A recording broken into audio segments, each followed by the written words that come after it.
প্রিয় ভিউয়ার্স, আবারও চলে আসলাম তোমাদের মাঝে দারুণ একটি খুশির খবর নিয়ে। দীর্ঘ অপেক্ষার অবসান আজ 22 আগস্ট প্রকাশিত হলো পশ্চিমবঙ্গ সরকারি কলেজের ভর্তির সেন্ট্রালাইজ অ্যাডমিশন পোর্টাল। এর মেরিট লিস্ট অর্থাৎ ভর্তির মেধা তালিকা প্রকাশিত করা হয়েছে। ছাত্রছাত্রীরা খুব সহজে ঘরে বসে মোবাইল বা ল্যাপটপের মাধ্যমে জানতে পারবে তারা কোন কলেজ এবং কোন সাবজেক্টে ভর্তির সুযোগ পেয়েছে। কিভাবে তোমরা চেক করবে, এ টু জেড বিস্তারিত তথ্য কিন্তু স্টেপ বাই স্টেপ আজকে এই ভিডিওর মাধ্যমে আলোচনা করব।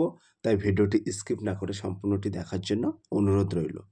তো প্রিয় ভিউয়ার্স, শুরুতেই আমরা জেনে নেব এখানে উল্লেখ করা আছে মেরিট লিস্ট ও অ্যালোকেশন চেক করার ধাপসমূহ। তো বলা হয় যে কিভাবে তোমরা মেরিট লিস্ট চেক করবে, অ্যালোকেশন লিস্ট বুঝবে, প্রেফারেন্স গুলো দেখবে এবং পেমেন্ট প্রভাশনলি করবে। সমস্ত তথ্যটাই কিন্তু আমরা স্টেপ বাই স্টেপ এখানে আলোচনা করেছি। তোমরা এখানে দেখতেই পাচ্ছ government of West Bengal Paschimbanga সরকার দ্বারা একটি কিন্তু নোটিশ এখানে জারি করা হয়েছে এবং আরও কিন্তু এখানে বলা হয়েছে তোমার মোবাইল বা ল্যাপটপের যে কোনো ব্রাউজারে প্রবেশ করে সার্চ করো wbcap.in ওয়েবসাইট লোড হলে সেন্ট্রালাইজ অ্যাডমিশন পোর্টাল খুলে যাবে। অ্যাডমিশন পোর্টালে চলে আসবে, আমি লিঙ্ক দিয়ে দেবো। এখানে তোমাদের ইউজার আইডি এবং পাসওয়ার্ড দিয়ে সরাসরি লগ ইন করবে। লগ ইন করার পরেই তোমার প্রোফাইল দেখতে পাবে, সেখানে তোমার একটি ছবি থাকবে এবং বিস্তারিত তথ্য থাকবে এবং তারপরেই কিন্তু তোমার লগ ইনের পরে মেনুতে মাই প্রেফারেন্স অপশানে যাবে। অপশানে গিয়ে একটা ক্লিক করবে, তুমি দেখতে পাবে কোন কোন কলেজে আবেদন করছো, প্রতিটি কলেজের সাবজেক্ট মেরিট লিস্ট, তোমার র্যাঙ্ক, কোন কলেজে তুমি অ্যালট হয়েছে কিনা অ্যালট লেখা থাকবে, বুঝবে সেই কলেজে তোমার অ্যাডমিশন হয়েছে। সমস্ত তথ্যটাই কিন্তু তুমি পরপর স্টেপ বাই স্টেপ তুমি দেখতে পাবে। প্রথমে তোমার ইউজার আইডি এবং পাসওয়ার্ড দিয়ে লগ ইন করার পরপরই কিন্তু একটি ড্যাশবোর্ড খুলে যাবে। খুলে যাওয়ার পরে মাই প্রেফারেন্স অপশন থাকবে, সেখানে তুমি ক্লিক করবে। ক্লিক করার সাথে সাথেই তুমি কোন কোন কলেজে আবেদন করতে পারবে সেটা কিন্তু তোমরা সরাসরি দেখতে পাবে এবং প্রতিটি কলেজ ও সাবজেক্টের মেরিট লিস্ট তুমি কিন্তু নিজে থেকে দেখতে পাবে এবং তোমার র্যাঙ্ক কত সেটাও তুমি দেখতে পাবে এবং কোন কলেজে তুমি অ্যালট হয়েছো কি না সেটাও কিন্তু উল্লেখ থাকবে এবং অ্যালট লেখা থাকলে বুঝবে সেই কলেজে তোমার অ্যাডমিশন হয়েছে। ক্লিয়ার? এখানে অটো আপগ্রেডেশন হিসাবে এখানে কিন্তু বিস্তারিত তথ্য আমরা এখানে উল্লেখ করেছি। তো এখানে বলা হয়েছে অনেক সময় ছাত্রছাত্রীরা প্রথম পছন্দের কলেজ বা সাবজেক্ট না পেয়ে দ্বিতীয় বা তৃতীয় পছন্দের অ্যালট হয়। সেক্ষেত্রে তারা চাইলে অটো আপগ্রেডেশন অপশানে ইয়েস করে ভর্তি নিতে পারে। এতে কিন্তু দুইটি সুবিধা আছে। তো তোমাদের যদি পছন্দের কলেজে না পেয়ে তারপরেও কিন্তু তোমরা ভর্তি হতে পারবে, কিন্তু এখানে অটো একটা আপগ্রেডেশন অপশান আছে, ওখানে কিন্তু ইয়েস করতে হবে।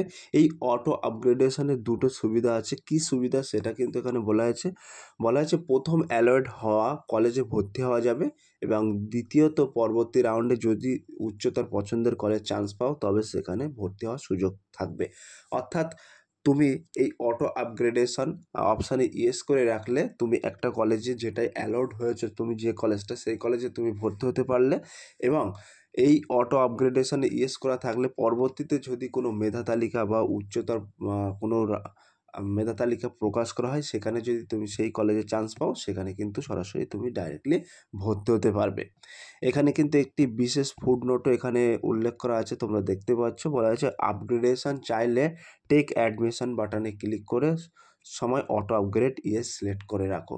তো তোমরা যারা ভাবছো যে এইটি আমার পছন্দের কলেজ না, বাট এখানে আমার অ্যালট হয়েছে এই কলেজে, সেই কলেজে আমার ভর্তি হতে হবে, তাদেরকে বলবো তোমরা যদি পছন্দের কলেজে না ভর্তি হতে পারো তাহলে অটো আপগ্রেডেশন ওখানে ইয়েসটা ক্লিক করে রাখবে। পরবর্তীতে যদি কোনো মেরিট লিস্ট বার হয় বা সেই কলেজে যদি চান্স পেয়ে যাও তাহলে সেখানেও কিন্তু তুমি সরাসরি ভর্তি হতে পারবে।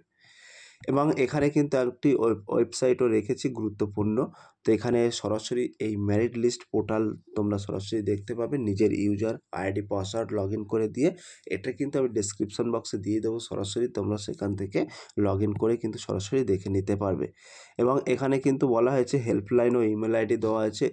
এইখানে কিন্তু একটি মোবাইল নাম্বার দেওয়া আছে, এইখানে ফোন করে কিন্তু তোমরা সরাসরি বিস্তারিত তথ্য কিন্তু জানতে পারবে। এবার আমরা দেখে নেব কিভাবে অনলাইন পেমেন্ট করে ভর্তি নেবে, অর্থাৎ West Bengal college merit list কীভাবে চেক করবে, সেখান থেকে কীভাবে তোমরা অ্যাডমিশান নেবে সেটা কিন্তু সরাসরি উল্লেখ করব।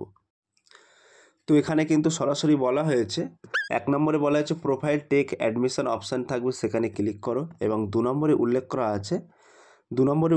আছে দেখবে অ্যাডমিশন ফি কত টাকা, কলেজ বা ডিপার্টমেন্ট বা বিভাগ হিসেবে আলাদা আলাদা কিন্তু তোমাদের ফি পেমেন্ট করতে হবে। তারপরে উল্লেখ করা আছে পেমেন্ট গেটওয়ে ওপেন হবে, debit card, UPI, net banking দিয়ে কিন্তু তোমরা ফি প্রদান করতে পারবে। তারপরে বলা আছে সকল পেমেন্ট করার পরে তোমার অ্যাডমিশন প্রভিন্সিয়ালি কনফার্ম হবে। ক্লিয়ার? তো ফিজিক্যাল ভেরিফিকেশান কবে হবে সেটাও কিন্তু আমরা এখানে উল্লেখ করেছি, তোমাদের ফিজিক্যাল ভেরিফিকেশান কবে হবে।